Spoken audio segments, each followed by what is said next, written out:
Agradecemos tu disposición para brindar esta charla y bueno, y te dejamos con todos los participantes. Muchísimas gracias, Maxi. Al contrario, la agradecida soy yo por la invitación. Soy la tesorera aparte del consejo, o sea que manejo la plata. Bueno, quisiera en primer lugar agradecer, como les decía, la invitación. También la gran concurrencia de gente interesada en esta temática que nos convoca a todos y a todas. Felicitar a los organizadores por esta iniciativa, de esta actividad que tan exitosa viene siendo, ¿no? Con tanta gente, recién veía que hasta gente de Colombia por ahí vi. Y me emociona ver gente de todas las provincias, realmente me encanta, muchísima gente también de mi provincia de Santa Fe. Y bueno, voy a empezar con la temática, después de los saludos. Yo no soy muy formal que digamos, porque yo preparé un tema que pensé que iba a tener más tiempo, así que voy a tener que resumir. Lo que les quiero contar, mientras esto se va cargando, es que en la provincia de Santa Fe, porque veo que hay defensoras y defensores generales también, la vi por ahí Alicia Alcalá, y hay defensores regionales también. En la provincia de Santa Fe, a partir de la ley Micaela, hicimos un convenio con el Poder Ejecutivo y nosotros tenemos desde la Defensa Pública nuestro propio curso de perspectiva de género, específicamente armado para los defensores públicos.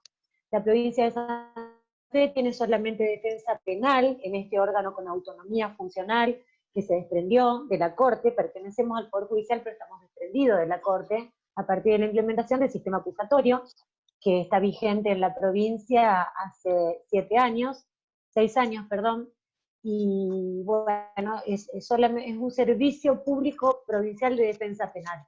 Entonces a nosotros nos parecía que lo que el Poder Ejecutivo proponía y daba como cursado obligatorio para todos los funcionarios del Estado, para defensores y defensoras públicos, lo mismo para todo el cuerpo de empleados y de funcionarios que a la larga son todos, aunque trabajen en tareas de administración, colaboradores con nuestro producto, que es la defensa pública, y el monitoreo de las infecciones, la salvaguarda de los derechos humanos en todos los lugares de encierro, no nos resultaba útil. Era cumplir con un requisito objetivo, pero que en realidad no nos resultaba útil, así que hicimos esa propuesta y logramos el reconocimiento, que además nuestro propio curso sirve para concursar en el Consejo de la Magistratura, por lo cual lo hicimos abierto, obligatorio para nuestros efectores y abierto para abogados de la matrícula. Tenemos un cursado permanente de 500 participantes, y bueno, eso solamente se los cuento muy rápidamente como para que lo tengan en cuenta y ver si en sus jurisdicciones, quizás a mí me parece que es una propuesta positiva y que permite a la defensa capacitarse bien en este tema. Yo lo que voy a tratar con ustedes hoy, como verán en el título, no sé por qué no se ve, ahí está, la problemática de la mujer en contextos de encierro. Para terminar, abordando el tema de la mujer bajo encierro y la mujer con sus hijos bajo encierro. Ese es el eje de mi charla. Pero para llegar a eso, yo quería hacer un recorrido que lo vamos a pasar muy rápidamente porque tengo muy poco tiempo, que la mujer, frente a la situación de encierro, frente a la problemática de encierro, sufre distintos problemas. No solamente el hecho que es el más grave de todos los problemas que le puede pasar cuando ella misma está privada de la libertad, sino en distintas situaciones su vinculación con el encierro, que además son situaciones que van muy ligadas a la asignación de roles por estereotipos de género. Voy al grano, voy al punto. La mujer vinculada al rol maternal, vinculada y además, de alguna manera, socialmente, no digo obligada, pero la expectativa de la sociedad es que la mujer sea madre y que se dedique al cuidado de sus hijos, como también al cuidado de su familia.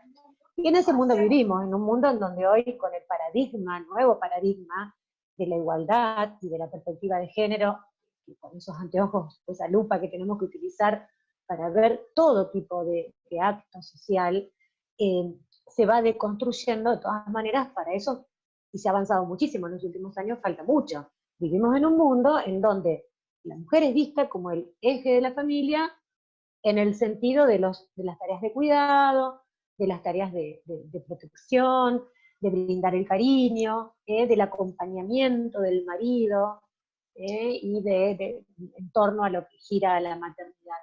Entonces, me gustaría tener más tiempo, pero cada uno de estos ítems de pronto amerita una charla. Entonces nosotros vemos los efectos de la cárcel en la familia. Cuando hay un familiar enfermo, sea quien sea, eso repercute adentro de la familia. Porque generalmente cuando pensamos en una persona presa, siempre vamos a pensar primero en el varón, porque el varón está ligado a la idea de delito, porque el delito pertenece al campo de lo público, que es un campo reservado a los varones, porque a la mujer, socialmente, en la distribución de roles, en la cultura, a la mujer se le asignaron los roles de cuidado, los roles estos que decíamos que son los que se dan en el ámbito de lo privado. Entonces la mujer en el delito como que no encaja demasiado, y que recién en estos últimos años, diríamos a partir de los años 70, o un poco antes quizás, pero a partir de los años 70, se ve un más marcado ingreso de la mujer en el mundo del delito, y eso se ve reflejado en el aumento de la población penitenciaria de mujeres. La cárcel también trae efectos en niñas, niños y adolescentes con adultos mayores bajo encierro. Son niños y niñas que padecen estigmatización en la escuela, en el barrio, en la sociedad en general. La privación de la responsabilidad parental, prevista en el artículo 12 del Código Penal. La experiencia de tener un familiar preso, que todo el tema, por ejemplo, de los allanamientos, la detención policial, que muchas veces se dan en horas nocturnas, con golpes violentos. Nosotros sabemos, todos somos defensoras y defensores o trabajamos en este campo, y sabemos que todo lo que es el mundo del derecho penal, el mundo del encierro, es un mundo de violencia, propicio para la violencia institucional, con una cultura de violencia institucional también, y eso repercute muchísimo en la familia, en las niñas y niños, y en las mujeres, en ese rol maternal tan inscripto, que es un poco la que se hace cargo, porque además se ve muchas veces cuando es el varón el que está preso, sin esa fuente de provisión de bienes materiales y de mantenimiento de esa familia. Bueno, el dilema de los adultos, de la madre, cómo contarle a los hijos cuando el familiar está preso. Muchas veces se le esconde que el papá está preso porque se le dice que está en el trabajo, o que tuvo que viajar a otro lado. Bueno, las dificultades de niñas, niños, adolescentes para realizar las visitas a las cárceles, que son lugares feos, lugares muy violentos. Sabemos que, por ejemplo, en el régimen penitenciario de la provincia de Buenos Aires, hace un tiempo atrás, se estableció una limitación que a partir de los 12 años, nenas y nenes son separados en la cola. Entonces las nenas entran con la mamá y los varones entran solos. Y eso produce que los varones, a partir de los 12 años, muchas veces dejan de ir a visitarle al papá, porque las madres en ese afán de protección, digamos, prefieren que, o sea, se pierde un poco el contacto y hay que pasar por la requisa, que es un momento duro, un momento feo, por más leyes y normas que haya para la humanización de ese tipo de controles. Bueno, el empobrecimiento y la vulnerabilidad social que recae sobre la familia, tanto cuando el varón es el que está preso como cuando la mujer es la que está presa, porque generalmente la mujer privada de libertad, cuando tiene hijos, es familia monoparental, es la mamá sola, en la mayoría de los casos. Bueno, la forma de preservar el vínculo a través de las comunicaciones telefónicas, visitas, la posibilidad del salario, del peculio por parte de la persona privada de libertad. Otra realidad que también involucra a mujeres menores de edad, en menor caso, porque son muy pocas las mujeres menores que incurren en actividades delictuales, son muy pocas las mujeres menores presas, pero sí muchas que las paternidades y maternidades adolescentes en encierro, cuando es el varón, que es todo otro tema, cuando el varón en esos lugares de recuperación de adolescentes, o como se designen en cada una de las jurisdicciones, y que muy jóvenes empiezan a tener hijos hijas, porque digamos, es una forma de reafirmar el cariño y también de volcarse hacia una contención de tipo amorosa, de tipo familiar, contención que no tienen en todos los otros campos. Sabemos que por la propia selectividad del sistema penal recae generalmente sobre los sectores de menores recursos económicos y de todo otro tipo de recursos. bueno, para mejorar el vínculo, la salida transitoria, el arresto domiciliario. Acá tenemos una foto, una cola, un domingo cualquiera. Fíjense que la mayoría de las personas que van a visitar, esto es una cárcel de varones, son mujeres. Inclusive en esta no se ven niños, solamente un bebé que está ahí, que ya desde chiquitos inscriben en su desarrollo esta situación tan crítica y tan traumática como es la del ingreso a los lugares de encierro. Esta es la requisa. Por supuesto, ustedes tengan en cuenta que esto es una infección nuestra, que nosotros estamos sacando fotos delante de ellos, entonces la requisa en este caso es muy tranquila y educada, ¿no es cierto? Bueno, la tortita, esta foto, a veces una imagen habla más que 1000 palabras. Me gustaría saber a qué hora llegó esa torta adentro, porque a veces las requisas demoran muchísimo y se descuentan de ese tiempo corto, exiguo, siempre corto, que es el del domingo, el del día, cuando hay visita, porque por acá en Santa Fe tenemos suspendidas las visitas desde el 23 de marzo. Desde el 22 de marzo, el 23 de marzo fueron las medidas de fuerza, algunos lo llaman motines, en las cárceles de Las Flores y Corona. Bueno, pero vamos a ir entrando al tema propio de esta charla género y encierro. Bueno, nosotros vemos que la privación, esto es lo que les decía, de la libertad de las personas refleja distinto. Yo no puedo ver bien entero el PowerPoint porque los veo a ustedes en un costadito. A ver cómo hago, Ahí está. La privación de libertad de las personas refleja distintos tipos de problemas según se trate de varones, mujeres o de personas intersexuales. También incluye el colectivo al que pertenezcan en razón de su identidad de género y su orientación sexual. Los lentes de género nos permitirán identificar distintas situaciones. Aquí, bueno, esto es un poco lo que yo les decía, cuando en general pensamos en personas presas, es fea la palabra presa, se dice privados de libertad, pero ¿saben por qué usamos presos? Porque la persona una vez que ingresa a los lugares de encierro, no solamente pierde el derecho a la libertad ambulatoria, sino que pierde o se ve menoscabados en gran medida el resto de sus derechos. Y por eso pensamos que están presas, y sobre todo las mujeres. Pero lo primero que se nos viene a la cabeza es un varón, y la mujer visitándolo. Porque en realidad esa es la mayoría. Por ejemplo, en Santa Fe tenemos más o menos 7.000 presos y 200 son solo mujeres. Son casi 7.000 varones y 200 mujeres. Bueno, esto tiene que ver un poco con lo que le decía, el prejuicio según para el delito es de la esfera pública. Bueno, además, el encierro como pena, esto como sufrimiento, deja poco espacio a la noción de derechos aún para los varones. Tengo que acelerar porque si no, no voy a llegar al tema. La aparición del paradigma de los derechos humanos en las personas sometidas a encierro es tardío y está reflejado en normas internacionales de soft law, que son complementarias de las normas propiamente dichas, que en nuestro caso están integradas en la Constitución Nacional. Me refiero, bueno, a las reglas Mandela, que salieron por primera vez, se legislaron en el 55, tienen una fuerte intervención en el año 77. Yo, a mi entender, esto es porque en la década del 70 en Estados Unidos se dio el fenómeno del comienzo del encarcelamiento masivo en la zona de California, y a partir de ahí ese es un fenómeno que se expandió en todo el mundo, y en América Latina pegó muy fuerte. En Argentina, o sea, la población penitenciaria, me refiero a varones y mujeres, creció enormemente a partir de los años 70, y quizás eso hizo poner el foco a la comunidad internacional, jurídicamente organizada, en el tratamiento de esta realidad, de esta problemática, y bueno, se legislaron las reglas Mandela, que en el año 2012-2014 tuvieron otra vez una importante actualización, y se empezó a hacer hincapié en las necesidades especiales de las mujeres.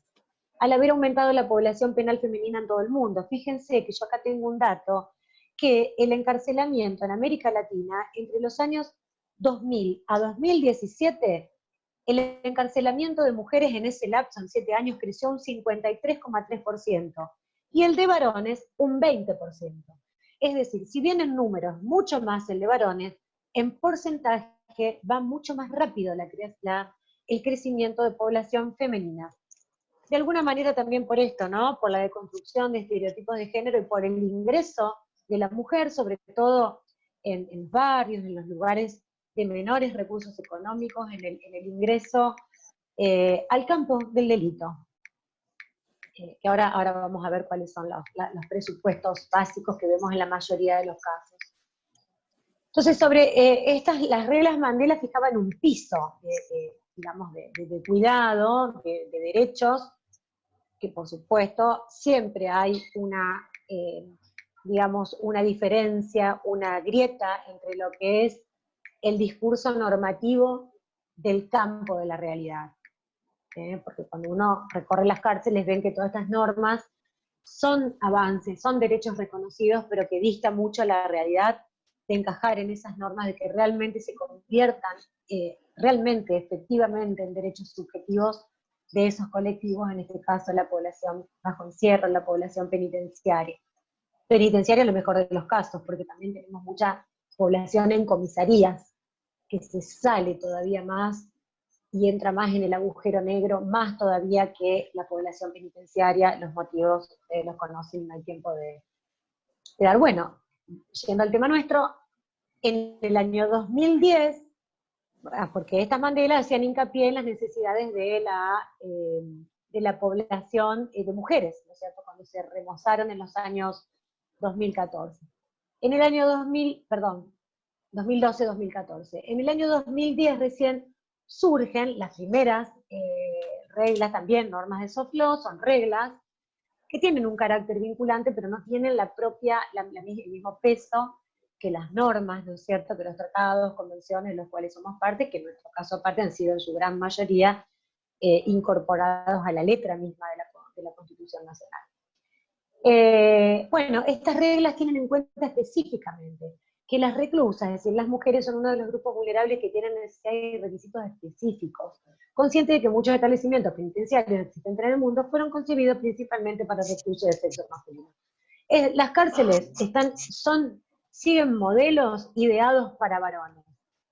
Acá están algunas de las cuestiones que las de Bangkok establecen para mujeres, tener en cuenta el tema de la higiene personal, tratamiento médico diferenciado, se hace hincapié en toda la parte ginecológica, de salud reproductiva, el abordaje interdisciplinario en caso de haber sido abusada sexualmente y poder accionar judicialmente, en el caso de estar acompañada. Fíjense, ¿no?, cómo todas pueden ir haciendo una distinta lectura de esto y de todo lo que atrás, la carga que tiene de asignación de roles por estereotipo de género. Inclusive de la lectura jurídica, porque fíjense, la mujer abusada sexualmente pero que está presa, y que puede actuar judicialmente. Bueno, en el caso de estar acompañada por niñas, niños, tiene que tener una atención médica permanente, especialmente por un pediatra. Se realizarán medidas para impedir enfermedad de transmisión sexual, uso indebido de drogas, prevención del suicidio, etc. Esto también se liga con las reglas de Tokio.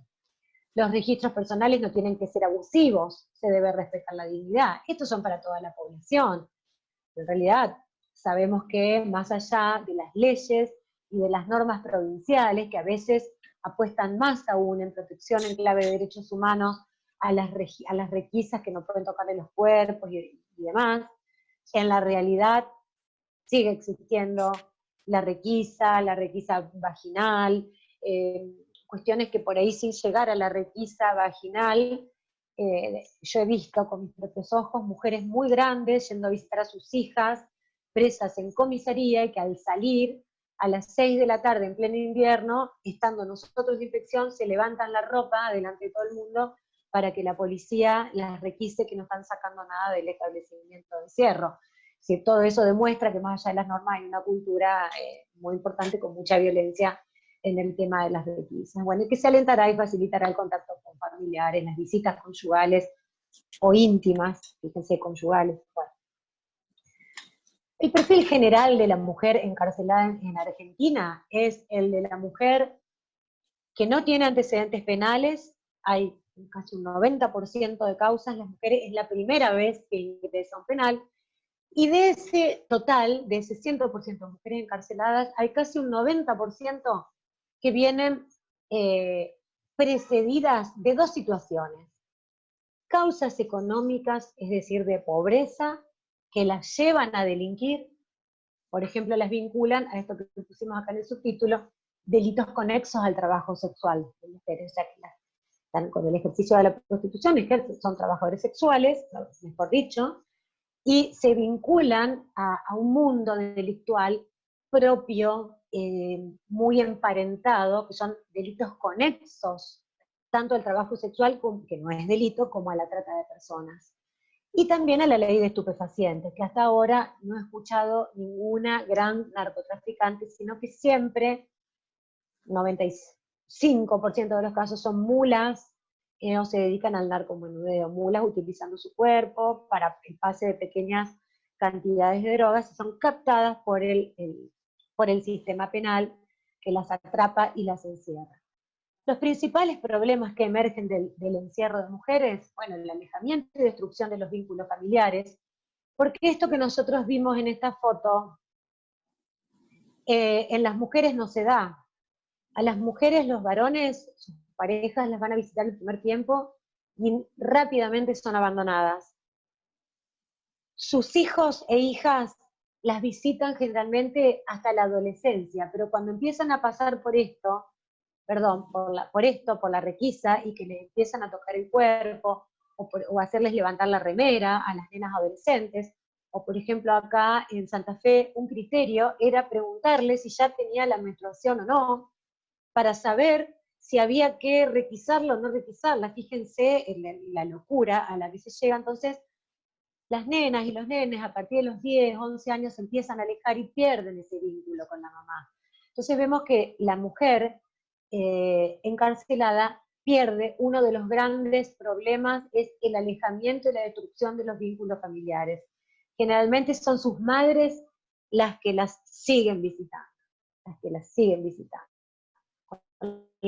Eso, de pronto a veces las parejas homosexuales, o muchas veces que se dan en la misma situación de encierro, que encuentran ese apoyo afectivo, que a veces es temporario mientras dura el encierro y después vuelven a la heterosexualidad, encuentran ahí un vínculo muy fuerte de contención en ese caso, por eso mismo lo buscan. Bueno, escasa posibilidad de reinserción, ahora vamos a ver por qué. La gran problemática de las niñas y niños prisionizados, y la maternidad en cautiverio, es decir, el parto mismo en cautiverio, situación de cautiverio, y el ejercicio de la maternidad hasta en los primeros años de vida de los chicos, cuando se encuentra que la mejor solución, prestando atención al interés superior del niño, es que esté con la mamá adentro de la cárcel. Bueno, el diálogo, esto lo voy a tener que pasar muy rápido, pero no lo puedo soslayar. Hay algo, sí. ¿Ya llegué al tiempo? Ya llegaste, pero bueno. no, seguí un poquito más. No, bueno, yo lo que les quiero decir es que a partir del Código Civil nuevo hay un diálogo diferente entre el derecho penal y el derecho de familia, porque el Código Civil y Comercial nuevo está atravesado por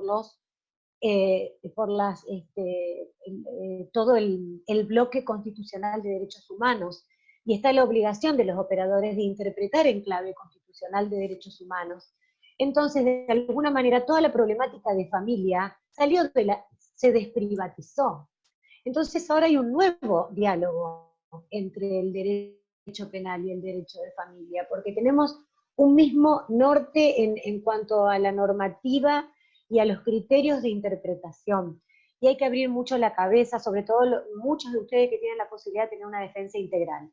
Bueno, esto lo voy a pasar mucho por rápido, el tema de la responsabilidad parental, que el desafío cuál es, despegar un poco del rol de madre, la crianza de los hijos, y ver también muchas veces si es el papá el que se puede quedar con el nene o la nena, y también cuando es el padre el que está preso, si es a los 3 años, como dice el Código Penal, si tiene una pena de más de 3 años, por ejemplo, este caso de 3 años y 4 meses, si va a perder la responsabilidad parental. Hoy hay que abrir la cabeza, los jueces tienen que abrir, y nosotros como defensores tenemos que pelearla con nuestra argumentación para tratar de que no se pierda la responsabilidad parental, porque si bien el contexto de encierro dificulta muchísimo la relación con los hijos, muchas veces el papá que está encerrado puede tener una incidencia, muchas veces son ambos, la madre y el padre, los que están bajo encierro, y hay que pensar en el interés superior del niño.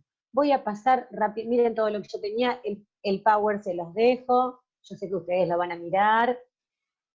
Todo esto tiene que ver con la asignación de roles. Bueno, el tema, cuando es la niñez encarcelada, acá está todo en la normativa aplicable, el corpus juris aplicable a todo esto se los dejo, normativa internacional, nacional, y cada uno de ustedes en sus provincias también tendrá leyes de protección integral, y además hay un eje, que es el artículo 19 de la Convención Americana de Derechos Humanos, que determina que los niños y niñas son especial sujeto de protección, y eso también se equipara a las mujeres como especiales sujetos de protección. Por eso tenemos que siempre entender que la solución tiene que estar prestando atención al interés superior del niño o de la niña. Principales problemáticas en establecimientos penitenciarios. Bueno, yo tenía un montón para hablar acá. ¿Qué les puedo decir? Acá yo le voy a poner cómo era que se hacía así. Mientras ustedes ven unas fotitos, y esto tiene volumen. Yo le había puesto una música. ¿Me escuchan igual? Si yo hablo, ¿me escuchan? No sé cómo hacer para bajar esa música. ¿Se podrá bajar el volumen? Jacqueline, escuchamos Sí. a vos, escuchamos la música, a vos te escuchamos perfecto. ¿Y la música no? Yo no escucho la música. Perfecto, bueno, entonces me molesta a mí solamente, no hay problema. Les digo esto, mientras vemos las imágenes, los principales problemas, bueno, tienen que ver con toda una historia de considerar en un primer momento las mujeres eran, digamos, las cárceles en América Latina desde 1890, recién la primera que se ponía en manos de la iglesia, no eran cárceles, era la institución iglesia la que se ocupaba de reformar a las mujeres, y realmente las convertía, hablo rápido y llano para que todos me entiendan, en muy buenas sirvientas, sumisas para la burguesía de la alta sociedad de la que se tratara. Recién en los años 70, a partir de todo este movimiento de encarcelamiento masivo y del crecimiento de población en las cárceles femeninas, el Estado se hace cargo, pero hereda conventos con una impronta bastante clara, digamos, religiosa, y también esta mirada de la cárcel pensada para los varones. Entonces, hecha la ley, hecha la trampa. La misma ley de ejecución penal habla de, en una de sus tantas reformas que tuvieron un viso de humanización y dijeron, las mujeres con niñas y niños, con hijas e hijos menores de 5 años, pueden cumplir la prisión bajo la modalidad domiciliaria. Pues es muy bajo el nivel de éxito en cuanto a la posibilidad de sacar sentencias que hagan lugar a la prisión domiciliaria. ¿Por qué? Porque el mismo Estado pone las trabas, porque esa mujer que ingresó porque no tenía con qué comer y se dedicaba al trabajo sexual o al narcomenudeo, bueno, la mandás de vuelta, conseguís, se la meten en su casa, de la cual no puede salir.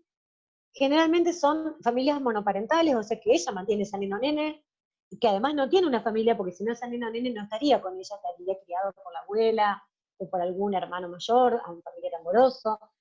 No lo tienen, generalmente no tiene ese apoyo de la familia. Es el Estado quien a través de sus políticas públicas tiene que brindar ese acompañamiento.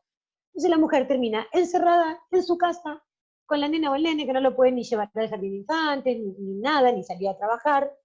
Entonces esto genera que además volvió de la cárcel, lo que creció su nivel de pobreza y de violencia, por el propio contexto, y además un alto nivel de reincidencia. Cuando es reincidente, ningún juez te da la domiciliaria. Nosotros acá tuvimos la posibilidad de pedir muchísimo con el tema de la pandemia, y tuvimos muy bajo nivel de respuesta, digamos, favorable a nuestros pedimentos, a nuestras peticiones en base a las situaciones de salud del COVID, y con el tema de mujeres tenemos este problema. Es decir, hay un entrecruzamiento entre la problemática propia del derecho penal y la problemática y de las mujeres y toda la cuestión de género. Nos preocupa muchísimo el tema de la niñez encarcelada, que está bien, va ligado al rol de madre, pero bueno, es lo que tenemos. No hay ningún papá encarcelado con su bebé, porque es la mamá la única que puede tener esto. Y la mamá es la única que puede, hay algunos fallos dispersos por ahí de padres que han por lo menos intentado pedir la domiciliaria porque están a cargo de niñas o niños menores de 4 años, pero no se da, y además está el beneficio en la ley, pero es muy bajo el nivel de acceso a esta modalidad, y una vez que se accede, la misma ley la entrampa y la mayoría de las veces vuelve a reincidir, y ya en este caso ningún juez se le va. Es una problemática muy grave que a nosotros como defensa pública nos interpela, nos preocupa muchísimo, y bueno, es una más de remar contra la corriente que nos toca, pero bueno, lo seguimos haciendo, y pensamos que con mucha capacitación en este tema y muy bien plantado, sabiendo en qué normas nos basamos, yo este power se los dejo, tengo datos cruzados de una obra muy linda que escribieron Marisa Herrera con Zaffaroni, que hace ese entrecruzamiento entre derecho de familia y derecho penal. Creo que eso es muy útil. Ay, ¿me ven? Bueno, eso es muy favorable, y bueno, creo que con esto es suficiente. Y los dejo tranquilos, les agradezco que me hayan escuchado. La verdad que muy corto el tiempo para todo lo que tenía que dar, pero les digo, cuando tengan tiempo, si les surge algún tema de esto, fíjense en este PowerPoint como para poder ver toda la normativa que rige y poder encontrar argumentos de contextualización en nuestros pedimentos, que además son herramientas para los jueces, herramientas para el debate, que le damos contenido a esas prescripciones de contenido normativo que tienen las normas y sobre todo los tipos penales, y que nosotros les tenemos que dar contenidos con los hechos. Bueno, pues viendo estas normas y cómo se cruzan con las normas internacionales, creo que van a poder encontrar herramientas y con una perspectiva de género.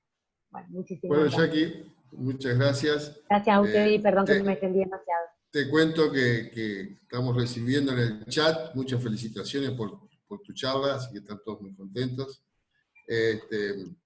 Y bueno, ahora la próxima expositora es la doctora Raquel Asensio, que es abogada de la Universidad Nacional de Buenos Aires, es coordinadora de la Comisión sobre Temáticas de Género de la Defensoría General de la Nación, es defensora pública coadyuvante, especialista en Derecho Público de la Universidad de Palermo, diploma de postítulo en Derechos Humanos de la Mujer, Teoría y Práctica en la Universidad de Chile. Disertó en conferencias internacionales y nacionales y tiene publicaciones en autoría y coautoría en temas de acceso a la justicia, derechos humanos y género. Bienvenida, Raquel. Desde ya muchísimas gracias por tu disposición, y te dejamos con todos los participantes. Bueno, muchas gracias. Al contrario, a las y los organizadores por esta invitación, por este espacio, bueno, y a la asistencia, que es realmente impresionante. Es muy gratificante ver el interés que despierta el tema, que siempre ha sido un tema más marginal. Bueno, yo estoy un poco como Jacqueline, tratando de decir más de lo que se puede en 20 minutos, así que intentaré poder avanzar para mapear aspectos centrales de la cuestión. Jacqueline ya les dio un excelente panorama de las principales problemáticas de género, y yo me voy a centrar en particular en qué pasa con la población trans que se encuentra encarcelada. Jacqueline contaba, ¿no?, que el interés acerca de la situación de mujeres encarceladas había sido bastante reciente, cuando empezó a incrementarse la cantidad de mujeres privadas de libertad, y el interés con respecto a la población trans es aún más novedoso, es más inicial en los últimos tiempos, y a tal punto que hasta hace pocos años ni siquiera se conocía cuál era la población travesti trans encarcelada, ¿no? Yo ahora estoy trayendo los datos del 2018, que son los últimos datos oficiales disponibles, y este dato se empezó a medir en el 2016, es decir, antes ni siquiera era visibilizada esta población, así que el interés es bastante reciente. Hay algunas políticas previas, pero solamente para comentarles. Además del nivel de invisibilización, lo que podemos ver es que aquellas personas que son identificadas como travestis transgénero, representan una proporción muy inferior de lo que es la población penitenciaria. Entonces, si como decía Jacqueline, estamos acostumbrados y acostumbradas a pensar la cárcel en clave masculina, imagínense cómo la preocupación por las mujeres todavía está tratando de calar, ¿qué queda para la preocupación acerca de la población trans, ¿no? Acá, en estos números podemos ver que alrededor del 95% de la población total son varones, en mujeres son algo así, el 8% en el sistema federal, entre el 4 y 5% en el sistema provincial, son los números que más o menos se mantienen estables, y la población trans, que ya les dije, recién se está empezando a identificar, es muy muy reciente, y también tenemos una mayor presencia en el ámbito federal. Esto se vincula, obviamente, veamos por qué están presos y presas varones, mujeres y el colectivo trans. La mayor presencia de mujeres y de personas trans en el sistema federal tiene que ver con la persecución de los delitos de drogas, que es lo que contaba Jacqueline antes, ¿no? Veamos que en el sistema penitenciario federal tenemos el 37% de varones cis, es decir, los varones que fueron asignados como varones al nacimiento y que tienen esa identidad, presos por estos delitos. Las mujeres alcanzan el 65%, y trans y travestis, el 70% de la población penitenciaria en el ámbito federal está presa por delitos de drogas. Cuando vemos los porcentajes de personas procesadas, también vemos el grado de mayor presencia de personas procesadas entre la población trans y de mujeres que le siguen, y aunque siguen siendo números escandalosos, los varones que están en situación todavía sin una condena firme, el nivel de cantidad de personas trans procesadas es inusitado. También una sobrerepresentación de personas extranjeras en personas trans principalmente, también en mujeres, y este impacto es menor en los varones. Y también encontramos, cuando vemos cuáles son, si bien la mayoría está procesada, cuando vemos el grupo que tiene condena, qué pena tiene, encontramos que en general mujeres y personas trans tienen penas inferiores a los 6 años, que es la medición que hace el SNEP. No podemos ver cuáles son las mínimas, pero algunos estudios muestran que la media está en los mínimos de los delitos de droga, y los varones tienen una mayor proporción de penas mayores. En el ámbito provincial, la tendencia cambia porque hay más detenidos por delitos comunes, y al no estar transferidos en todas las jurisdicciones los delitos de drogas, cambia un poco, pero seguimos viendo las mismas tendencias si comparamos por tipo de población. Entonces lo que vemos es un mayor nivel de vulnerabilidad y de características que son indicadores de vulnerabilidad en mujeres y sobre todo en población trans. Cuando hablamos de población trans, ¿de qué hablamos? Hace algo así como una semana salió una nota muy linda en Infobae, a donde daban cuenta, donde entrevistaban a 4 personas travestis trans que habían sido contratadas en el marco del cupo laboral en un hospital. Y una de las personas contaba cómo le cambió la percepción que tenía, la percepción subjetiva que tenía acerca de cuál era su expectativa de vida a raíz de tener un trabajo formal. Entonces decía, cada vez que cumpleaños pienso, ¿cómo va a ser? ¿Yo a los 35 y me muero o qué? Tampoco quiero ir a la clandestinidad en la noche. ¿Por qué dice esto? ¿Y por qué les cambia la perspectiva acerca de su propia supervivencia cuando tienen un trabajo formal? Pues bien, la perspectiva de vida que tiene travestis y trans es de 35 años. Los índices de vulnerabilidad de esta población son escandalosos. El 90% de jóvenes travestis y trans vive en la prostitución. El 70% de todos, pero estamos hablando, digamos, a los 35 en promedio mueren, fallecen. Hasta los 29 el 90% vive de la prostitución. 3 de cada 10 se inician entre los 11 y los 13 años. El 60% no completó los estudios secundarios. Esto duplica el índice de lo que es la población general, que está en el 29%. Y la permanencia en el sistema educativo guarda relación con el momento en que asumen socialmente la identidad de género. Cuando ocurre esto, se ven expulsados y expulsadas de sus hogares, se ven expulsadas del sistema educativo, y también son expulsadas del sistema de salud. Según distintas estadísticas, señalan que muchas de estas personas dejan de tener controles y buscar atención de salud por el trato discriminatorio que reciben. Es decir, es la discriminación estructural de este colectivo los que los va expulsando del ejercicio de la ciudadanía, ¿no? de sus hogares, del sistema de salud, del sistema educativo. Tenemos que la mayoría viven en situación muy precaria, que habitan a cuartos alquilados, muchas veces en hacinamiento, están en situación de calle, y es escandaloso los niveles de violencia que sufren. Y en particular, estos niveles de violencia muy asociados a la violencia policial y al espacio público como un espacio de riesgo y de peligro. Todas estas características van a tener influencia en varios motivos. Del mismo modo que Jacqueline apuntaba, cómo inciden las causas y las condiciones en que viven las mujeres que terminan siendo encarceladas en su trayecto, en verse involucradas en una causa penal, del mismo modo, estas condiciones de exclusión pueden explicar las causas por las cuales son expuestas, ¿no? Que el 90% tengan como única opción de supervivencia el ejercicio de la prostitución, a donde son expuestas, a violencia policial, a donde hay estudios muy interesantes que recomiendo, ¿no? Hay algunos de uno del Observatorio de Género del Poder Judicial de la Ciudad de Buenos Aires, otro de la Defensoría General de la Ciudad de Buenos Aires, que uno es cuantitativo, otro es cualitativo, y los dos concluyen en lo mismo, donde señalan, digamos, cómo terminan involucradas por partes de las fuerzas de seguridad. Hay identificado una sobrecriminalización de este colectivo, y esto tiene impacto también en los trámites judiciales y en los estereotipos. Hace poco, integrantes de un tribunal oral fueron recusados por la presencia de estereotipos de género, ¿no? En una estrategia de defensa de la abogada Luciana Sánchez, que defendió a Luz Aimé, que es a quien vemos en la foto, a donde dijo, no quiero que este tribunal juzgue a mi asistida porque tienen estereotipos de género. Las razones que dieron los jueces para negar esta condición fueron luego invocadas por la casación para hacer lugar a, digamos, los estereotipos. Eran tales que su propia defensa fue usada para decir, no pueden juzgar de modo imparcial este caso. O estos casos, digamos, porque está tan sesgada la mirada por estos prejuicios que no pueden garantizar un acceso a la justicia sin discriminación. Y finalmente, estas mismas condiciones también impactan en lo que es la vida en prisión y en las condiciones a las que se ven sometidas privadas de libertad. Yo sobre los primeros puntos, como también decía Jacquelina, cada una es para extenderse. No voy a poder profundizar, pero no quería dejar de señalarlo, y ahora me voy a fijar en este último punto que tiene que ver con el encarcelamiento, que es el tema que nos ocupa.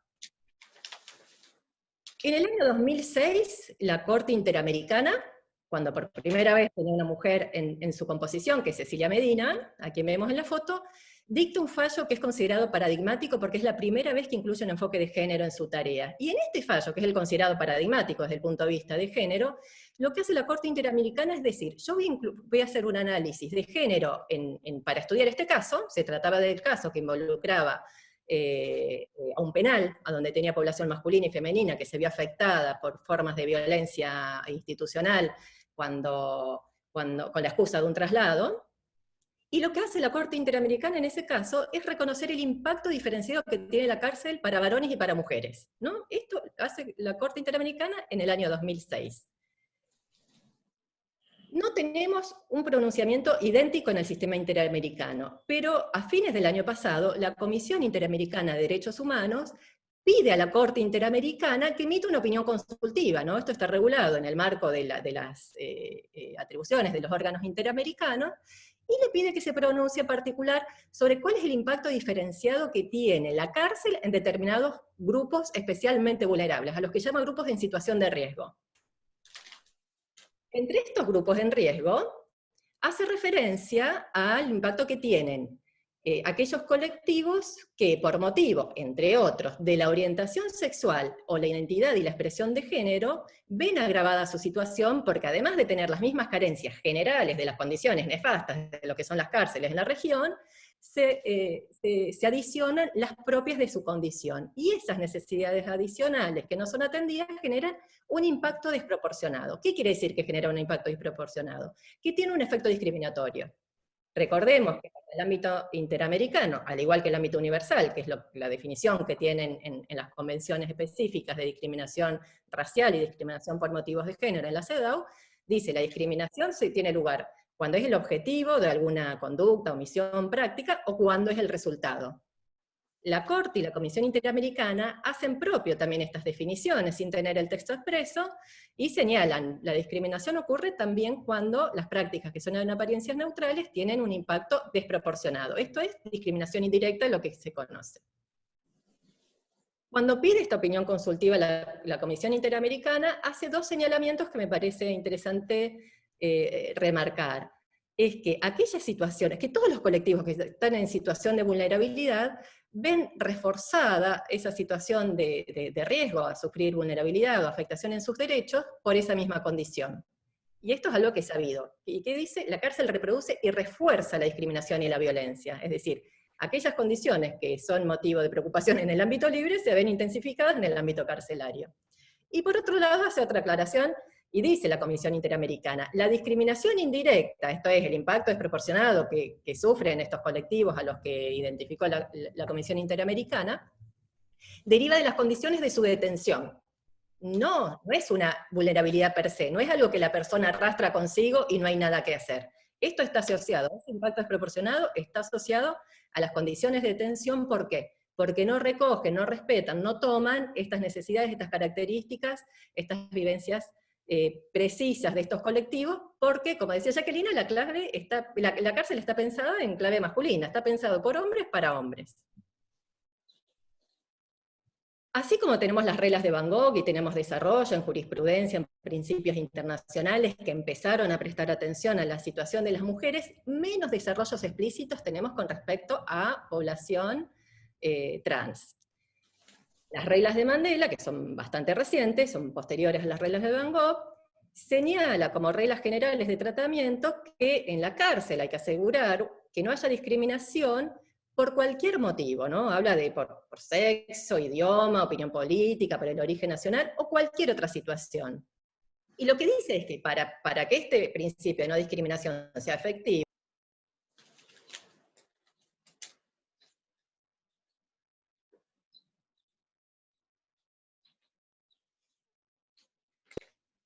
perdón, me había quedado silenciada. Para que hacer efectivo el principio de no discriminación, hay que tomar en cuenta cuáles son las necesidades de cada colectivo, de cada grupo. Y entre necesidades especiales, reconoce el deber de los estados de respetar la identidad de género con la que se identifique cada persona privada de libertad, ¿no? Este contrato es muy claro, porque no es más que la aplicación de los que son el principio de igualdad y no discriminación, que está reconocido históricamente en todos los tratados internacionales. Es muy difícil hacerlo realidad cuando vamos a las prácticas. Y esto tiene que ver con lo que me vuelvo a reiterar a lo que antes había mencionado Jacqueline, porque la cárcel está pensada por varones y para varones, que recordemos que es el 95% de la población. Entonces, cuando se van sumando personas a sus, digamos, a sus aulas, lo que hacen es reproducir el sistema que ya conocían. Entonces, ¿qué pasa con la prisión? ¿Y por qué no puede respetar los derechos de colectivos que no responden a esa mirada tradicional?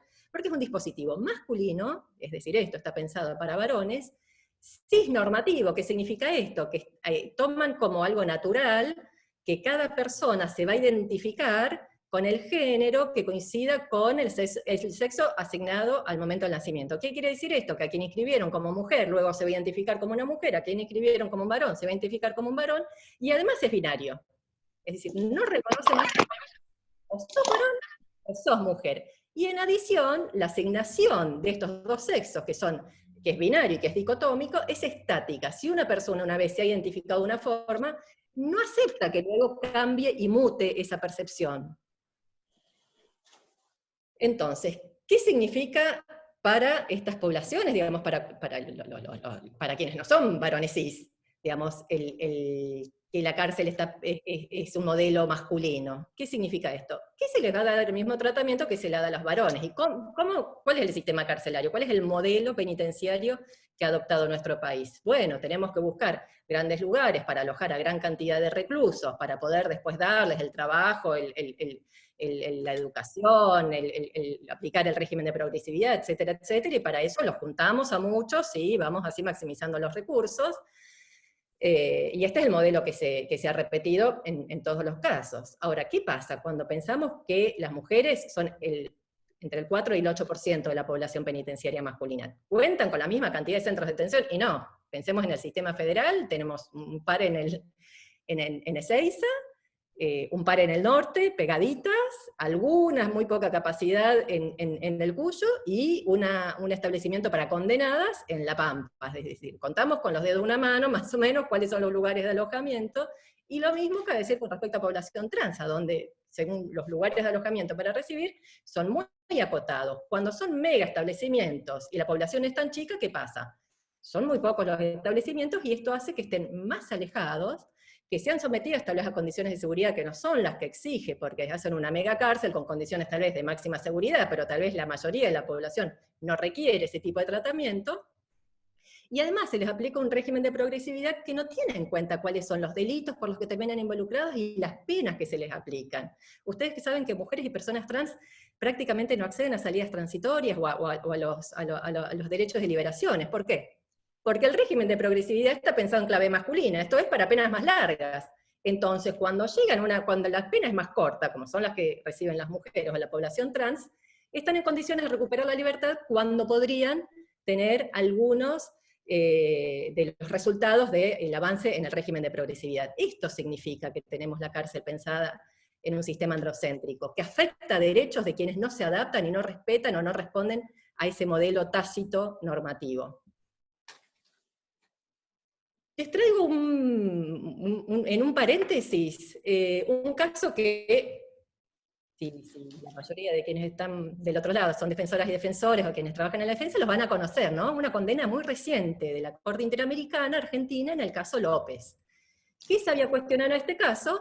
Que se había dado traslado a un grupo de varones que eran de Neuquén y se los había trasladado a distintos establecimientos penitenciarios, alejándolo de su lugar de origen, entre 800 y 2000 kilómetros de distancia de donde eran oriundos.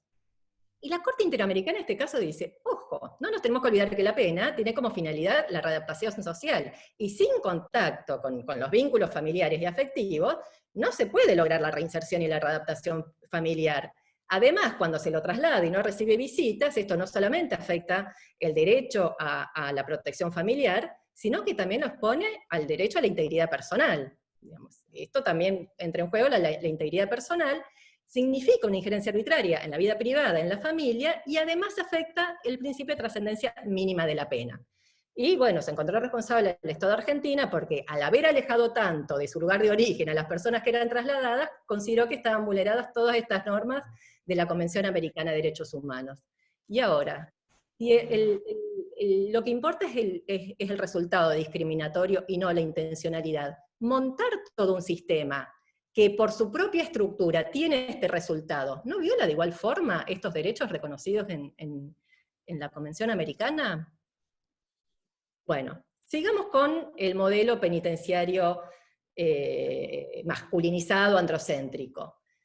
A la hora de definir el lugar de alojamiento, la población trans enfrenta serios problemas. Como les había dicho, en primer lugar, solamente se encuentran previstos lugares para alojamiento, de mujeres o de varones, punto.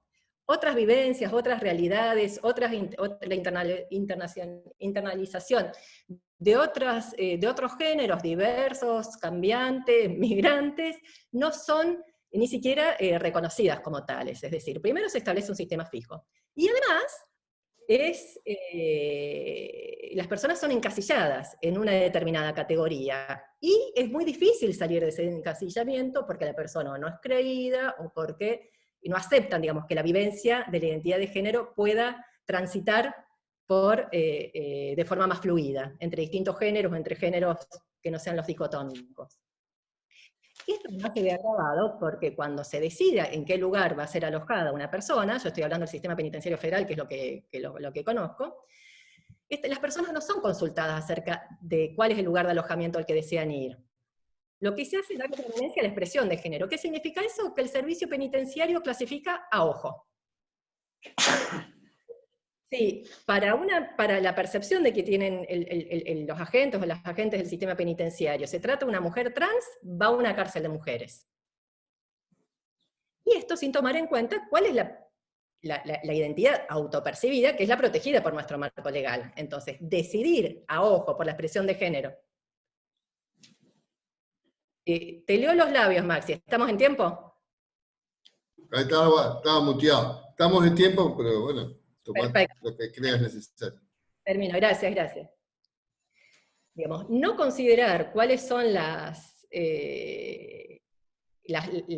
voces de las personas involucradas para ver a dónde desean ser alojados y que la identidad sea definida según la expresión de género, también puede vulnerar las identidades de esas personas que no son tenidas, sinceramente, no son tenidas en cuenta, desoyendo también principios como el 9 de los principios de Yogyakarta, que son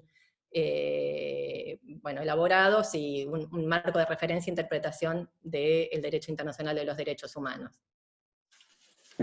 Principal, voy a saltearme algunas de las cosas, principal preocupación representan los varones trans. ¿Por qué? Porque acá sí, el sistema penitenciario va a tener mucho cuidado y mucha precaución, porque sabe que los varones trans necesitan transar necesariamente su identidad de género para no ver expuesta su integridad física y sexual. Entonces, ¿qué pasa con estos casos? Estas voces son silenciadas, son muy pocos los casos que estén trabajados y abordados institucionalmente como varones trans, porque son o invisibilizados o son asignados a cárceles de mujeres. Y esto lo hemos visto, quienes trabajamos como estas personas tienen que negociar su propia identidad de género porque tienen la tensión de sacrificar un derecho o el otro. Tenemos dos antecedentes al menos que hayamos identificado, a donde tribunales judiciales le han reconocido que no se puede mantener el encarcelamiento en una cárcel de varones porque se pone su integridad, ni en una cárcel de mujeres porque se sacrifica su derecho a la identidad de género, entonces no pueden estar encarcelados, que es el principio que debería regir, porque tratar a una persona de una forma distinta a la que corresponde a su identidad de género es un trato cruel o tortuoso. Especial atención también al tema de la violencia contra el colectivo trans, y acá tenemos que, travesti trans, ¿no? Tenemos que tener presente algo, cada vez que se ejerce violencia contra estas personas hay que estar atentos a cuál es la forma y si no tiene una finalidad discriminatoria. Por ejemplo, cuando va a tener una finalidad discriminatoria, cuando tenga que ver o se haga alguna alusión a lo que es la orientación sexual, la expresión de género y la identidad de género. En un caso de marzo de este año, la Corte Interamericana se pronunció en este sentido y dice, cualquier comentario o insulto estereotipado, comentarios relativos a la identidad de género y a la orientación sexual, tiene un fin discriminatorio, y esto significa que le están dando un mensaje al accionador no solo a esa persona, a todo el colectivo, porque la violencia contra este colectivo suele tener este fin simbólico adoctrinador, y al tener una finalidad discriminatoria impacta en todo el colectivo. Especial situación y preocupación presentan las requisas personales. ¿Por qué? Porque es la oportunidad a donde se exhiben esos cuerpos considerados diferentes, que son el motivo de este trato discriminatorio, ¿no? Es lo que Judith Butler dice, bueno, hay que construir sujetos abyectos, esa corporalidad que se aleja de lo normativo social, de lo impuesto socialmente, es justamente lo que genera este trato discriminatorio, y su exhibición es lo que da lugar a formas de violencia claramente discriminatorias.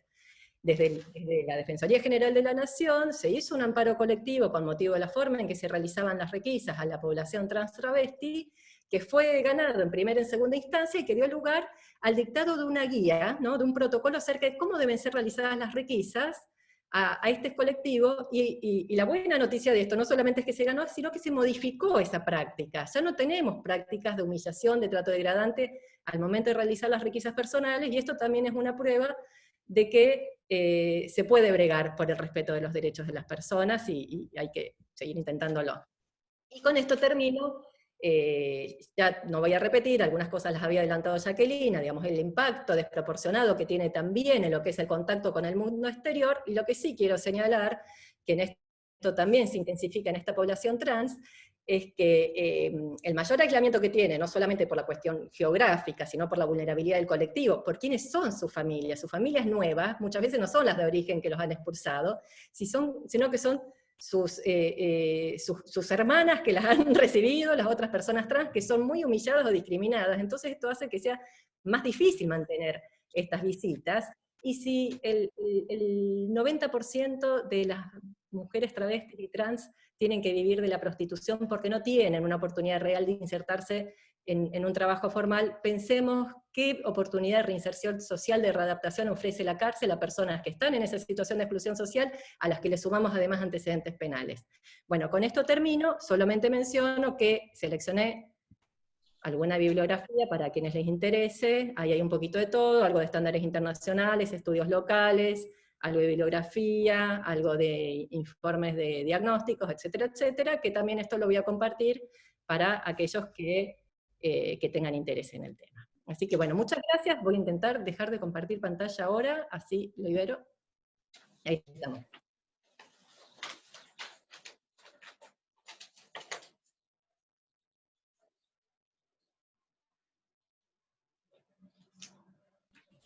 Bueno, Raquel, muchísimas gracias, muy buena, muy ilustrativa tu charla. No hay muchas preguntas, sí algunos comentarios, y para Raquel, digamos, bueno, una participante menciona como comentario que, bueno, que defendió en una oportunidad a un trans y que eso le generó mucho problema, que tuvo mucho problema porque él se autopercibía un hombre y quería ir al baño de los varones, pero el servicio penitenciario tenía miedo, digamos, de dejarlo ir al baño, entonces que dice que le costó mucho eso, un poco lo que vos relatabas. A mí también me tocó en una oportunidad, en una visita de cárcel, ver a un trans y pobre lo tenían aislado, porque no lo tenían ni con los varones ni con las mujeres, lo tenían aislado, a lo mejor tenía una pena por un homicidio, o sea, una pena muy larga, y bueno, la verdad que siempre pensamos que eso genera un problema. La solución esta que hablabas vos, de que en realidad no tendrían que estar encarcelados, que sería otorgarle una prisión domiciliaria, digamos. ¿Vos pensás que es eso? En el caso de ser condenados. El problema que en principio sí o escarcelado, según cuáles sean las características del delito. Porque muchas veces, digamos, hay un abuso, digamos, de la prisión preventiva, y también hay una aplicación androcéntrica de los requisitos, ¿no? Cuando dicen, bueno, hay peligro de fuga porque no tiene un domicilio. No tiene domicilio porque está expulsado de todo el sistema social, entonces no pidas que acredite un domicilio porque no le sirve el domicilio del hotel, que es a donde vive. A donde vivió antes y donde va a volver a vivir ahí, o que está en situación de calle. Entonces, ahí también hay un resultado discriminatorio acerca de cuándo evalúan, por ejemplo, si hay un riesgo de fuga, que por lo cual entienden que no procede, le aplican la prisión preventiva. Y en el caso de varones trans, yo coincido que el problema es mayor, porque los riesgos de ver expuestas a su integridad física y sexual son mayores para los varones trans. La verdad es que no nos ha tocado un varón trans que nos haya pedido ir a cárceles de mujeres. Cuando intervenimos, eligió claramente, no quiero ir a una cárcel de mujeres, pero después tuvo un estado depresivo muy importante, justamente porque toda su trayectoria de vida había sido luchar porque se respete su identidad de género, y era la negación frontal a esa dignidad y a su humanidad. Pero sí nos pasó en un caso que había, cuando les decía esta asignación a ojo o esta asignación estática, había una persona que ingresó como una mujer trans, cuando fue detenida de noche, vestida con ropa de mujer, fue a una cárcel de mujer. Luego de un tiempo manifiesta que era un varón gay y que quería ir a la cárcel de varones, y el sistema penitenciario no quería saber nada y decía, no le podemos asegurar la integridad, y hubo bastante movilización por este caso, al punto que nos pidieron opinión, y bueno, desde la comisión yo dije, de ningún modo vamos a dar una opinión sin tener una entrevista personal. A mí personalmente, todos tenemos nuestros estereotipos, hay quienes ven a una mujer trans y le hablan en masculino. Yo veía una mujer trans y me costaba hablarla en masculino, porque tenía una apariencia realmente muy femenina. Entonces el esfuerzo era salir de lo que capta uno con sus estereotipos y sus prejuicios, escuchar lo que tenía para decir. Lo primero que le hicimos es, ¿cómo te llamás? ¿Cómo querés que te llamemos? Todo el tiempo mantuvo su diálogo autorrefiriéndose en masculino, dijo que quería una cárcel de varones, hicimos un informe en ese sentido, luego dar un asesoramiento, y acá es autonomía y salir de la postura paternalista, acerca de cómo debería ser alojado y la necesidad de tomar los resguardos para asegurar su integridad. Pero bueno, son casos muy dilemáticos, y lo que muestran es la